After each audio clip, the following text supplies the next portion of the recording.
Hello my honeybees.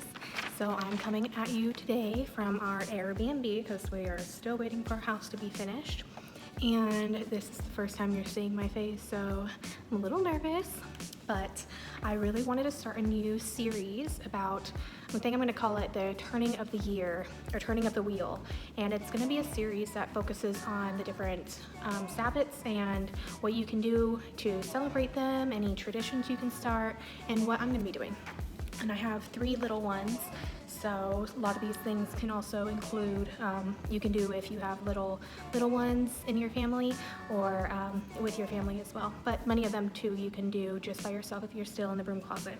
So if you see me looking down, it's because I wrote everything down on a piece of paper because I didn't want to forget anything, and I didn't want this video to turn into a jumbled mess. So to start, Imbolc is, and this is going to be a video about Imbolc if y'all didn't know, it's on February 1st, but I'll get to that in a minute. So it's the halfway point between the winter solstice and the spring equinox, and it is really the welcoming of the sun, the rebirth of the sun, and it's a time to really start celebrating the warmth returning.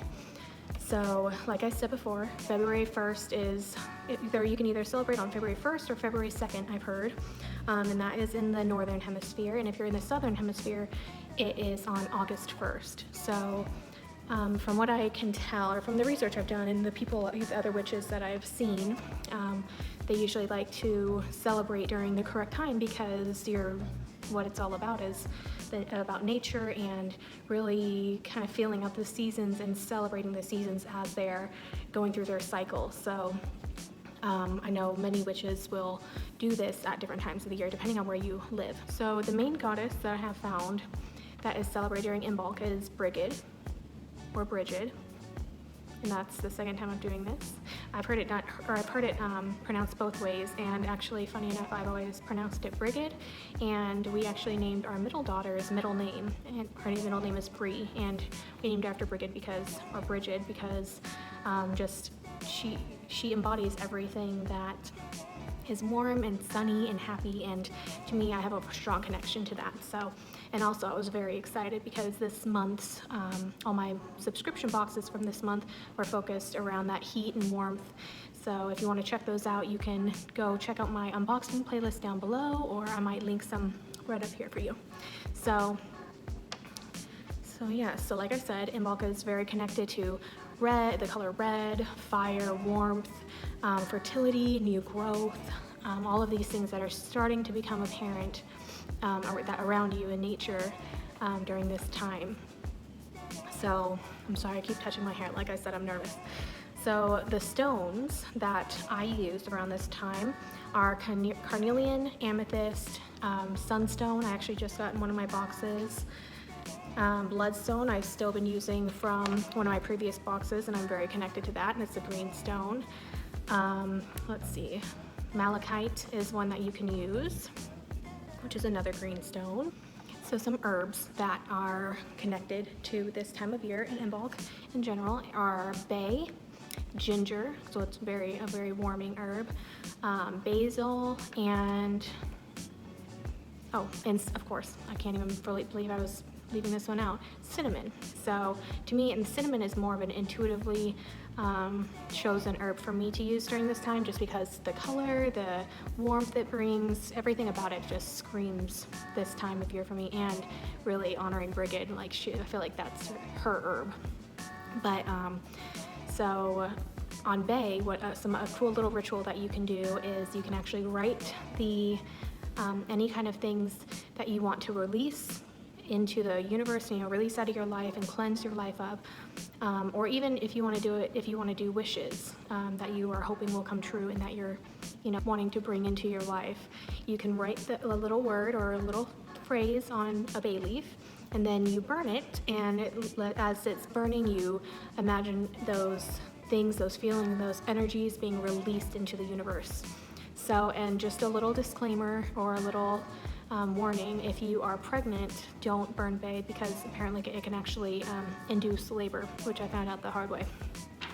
Not that my labor was actually induced, but I started getting contractions and I was pretty close to my due date, so don't do that.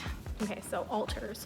One way that you can decorate your altar is you can go out into the beautiful nature on a nature walk, and you can collect different items that you see and that really kind of speak to you. And around this time, at least where I'm here in South Texas area, but we have a lot of lot of colored leaves. There are flowers finally starting to emerge. Like in our backyard of this Airbnb, we've actually had a lot of hibiscus.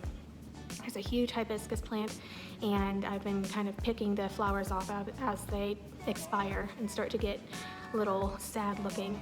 But if you do that, make sure that you do either ask the plant if it's okay, or the tree, and you can also leave a little offering as a thank you. That's just something that I like to do, and instead of just, taking leaves or flowers from a plant, it's kind of just a respect thing. So another thing you can leave on your altar is an offering, and you can either do this to a deity, like a god or goddess, for example, Bridget, or you can even leave it to the universe or the energies, spirit, the divine, anything that you really connect to and that you work with in your day-to-day practice. Because I know most of the time I actually don't usually work with deities, but for this and there are a couple times during the year that I really do focus on honoring certain gods or goddesses or certain energies. So that is something you can do, and a great offering for Imbolc would be that's very connected to dairy. So, and you can either use cow's milk, like a normal dairy product, or if you're not into that, you can also use a substitute like soy or almond, anything like that. But what you would do, or this is what I'm going to do personally, is I'm going to take a little bowl or a cup of milk, and then I'm going to put some cinnamon and honey in it and leave that as an offering.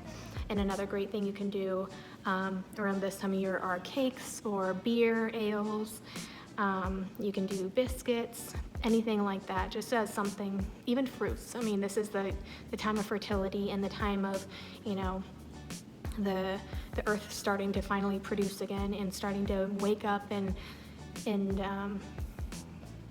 bring on the goodness and the fertility. So if you wanted to, you can even leave fruits or berries, anything like that, but kind of whatever feels right to you. You can let yourself figure something out intuitively, which I highly recommend. That's what I do most of the time. Is I usually don't even look up what I should be doing, but I use what I want to do intuitively, and I find that's a lot more powerful most of the time. Another exciting thing you can do for this Sabbath, or any other Sabbaths for that matter, and Harmony Nice can definitely speak to this, which is like her favorite thing to do, is have a feast. So you can use some of the things that I told you that you can leave an offering for and enjoy those things for yourself and your family.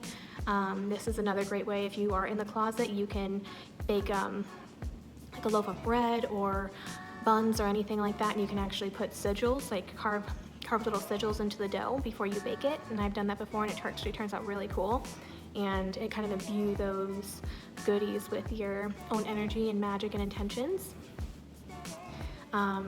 Drinking happily beer and ales and different things with your family, and just having a good time, just really celebrating and enjoying this time of year and this turning of the season, because it is a beautiful time. It's finally starting to warm up. I mean, it hasn't been too cold here because I'm a big baby when it comes to cold, so I'm happy with that. But I know y'all up north, it's still a little chilly there, so hang in there. The heat is coming, so it's definitely a time to enjoy that. So some fun crafts that you can do. This is one of my favorite things to do during certain times of the year and during certain Sabbaths, is I will do crafts with, for myself and for my little ones as well. So one thing is Bridget's cross. So you can do a little bit more research on that if you wish. I'm not going to put too much detail in here because I don't want this video to be super, super long.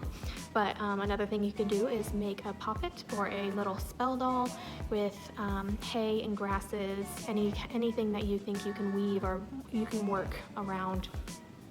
And then you can also weave your intentions into those. You can use herbs and crystals, all kinds of things to do to kind of imbue that with your own energy and magic as well. And that's kind of what I have found as a witch. You can really do that with everything. Even if you have, I can even make a video on it if y'all are interested, but carving sigils and different intentions into your soap or your makeup or anything like that. There's so many things in the world that you can surround yourself with magic and intentions and positive energy and really make this life and your space what you want it to be. So a couple more crafts that I'm going to be doing are making flower crowns. So I actually might buy some flowers because there aren't too many flowers, but I might if I have some clover coming up. Clover is a great thing to do it with.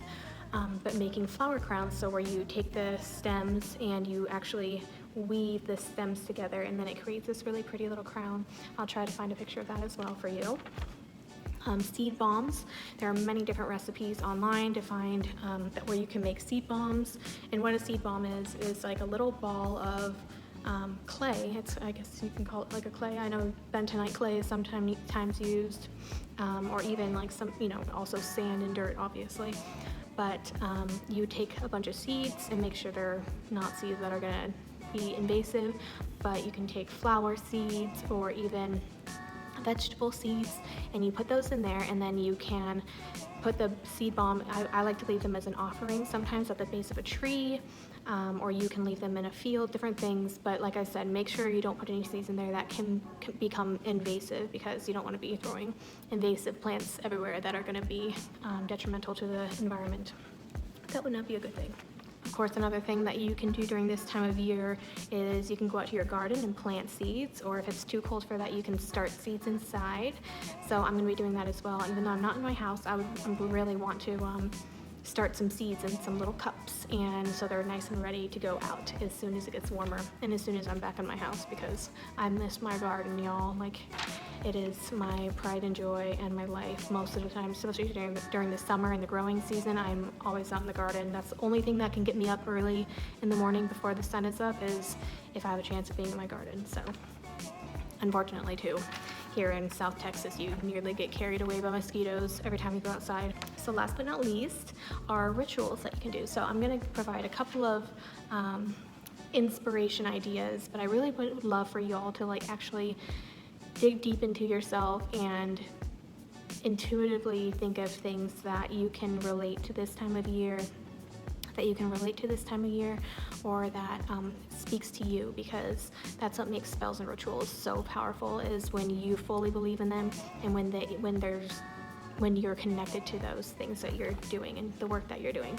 So one ritual that I'm going to be doing this Imbolc is a candle ritual, and I've seen 7 candle rituals and everything, but I'm actually going to be tweaking it a little bit to where I'll be going outside, and I don't have snow outside, unfortunately, but if you have snow, that is great, because it's really going to be representing the turning of the year and the melting of snow and the heating up of the earth.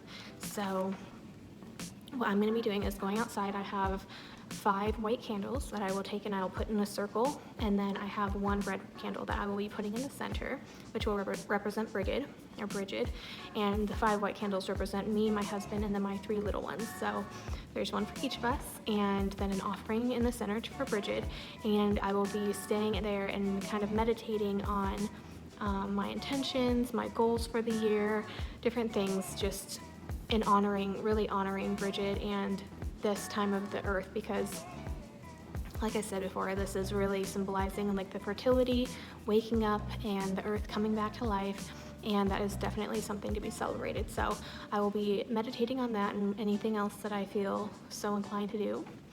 And then something that you can do, if you do have snow outside, you can bring a bowl of snow inside and let it melt, and then you can actually water plants with it. So that also symbolizes kind of the melting of the snow and the heating up of the earth, and then the just giving of life. So that water will give life to your plants, and it will kind of rejuvenate and refresh your plants and everything. So I thought that was a cute little thing that you can do if you have snow on the ground. So the last thing on my list that you can do is a house cleansing ritual, and this is a very common thing to do during, a lot of people call it spring cleaning. So you can either do this by smudging, which is what I'm going to be doing, especially once I get into the house, into our house, and it's going to be pretty much brand new, because everything would smell like smoke, and it's being restored right now, so there's nothing in it. So I figured this would be a perfect time to do a house cleansing ritual, which I will be taking a smudge stick or a cleansing stick, and I will be cleansing the house of any negative energies, anything past that I don't want in the house anymore, and welcoming in positive energies, light, warmth, love, all the different things that I want in my house and around my family and I. And then just wiping everything down. You can use Florida water, which I have another Florida water tutorial if you're interested right up here. And yeah, so wiping everything down, cleansing it both metaphorically and both spiritually and physically. So going through, getting rid of anything you don't need, any of the clutter, anything that's holding you back, and just getting rid of it. This is the perfect time to do that, and I will definitely be throwing away a lot of things, selling a lot of things, and just decluttering my life in general because I am tired of that stress, y'all. So yeah, those are all the ideas that I have for Imbolc and a couple of the things that I'm going to be doing. Please, please, please leave in the comments below any fun things or any traditions that you have and that you would love to share, because I love hearing new ideas and I love hearing from y'all because you inspire me all the time. And maybe y'all can encourage somebody else. So thank you so much for joining me today. Hopefully this video has kind of brought out new courage in me to start making more videos of my face and of myself, because all y'all see is my hands all the time. And I really want to start diversifying my channel and adding more content that can bring wisdom and knowledge and any of my experiences and just inspiration, because that's what I love feeling or getting from this community, and I have gotten so much inspiration from other witches out there, so I would love to be able to offer that to y'all. Please let me know also in the comments if you have any video ideas. I am taking notes because I have a lot of things planned. So thank you so much for joining me. I will see you in the next one. Bye!